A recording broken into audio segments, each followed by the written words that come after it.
সরস্বতী পুজোর নেক্সট দিন আমরা ভিজি ভাত খাই। তো আমাদের বাড়িতে অনেক রকমের মাছের ভ্যারাইটি রান্না করা হয়। তার সঙ্গে বাঁধাকপির তরকারি থাকে, বেগুন ভাজা, আলু ভাজা, চাটনি, কার্টুন আন্টি কি হচ্ছে? তারপর রয়েছে যেটা হচ্ছে টমেটো পোস্ত, এই সমস্ত।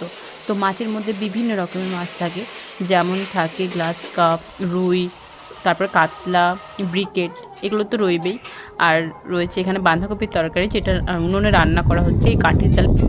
খুবই টেস্টি হয় এখানে এইটা খেতে, মাছের মাথা দেওয়া থেকে তারপরে গ্লাস কাপ মাছের তেলটা দেওয়া থাকে ওই বাঁধাকপির মধ্যে। তো ওটা খুবই টেস্টি হয়। আর এখানে ভাত হচ্ছে গ্যাসে। তো মোটামুটি 20 থেকে 25 জনের রান্না হয়ে থাকে সেদিন। তো আমি আমার রিহুকে সেদিন দিয়েছিলাম কিনা সেটাই আপনাকে বাবা কি আমি করে ওটা? রিহুকে কিন্তু ফার্স্ট ওটা কি ডেতে করে গো? একটা মাছ দিয়েছিলাম এই পেটিখানে। ওটা কি তো করতে ওটা ও হয়? খেয়েছিল, ওটা কি অল্প করতে আছে গো? একটু খেয়েছিল, সবটা খেতে পারেনি। আর ওটা কি নেক্সট করতে দিন আর আছে?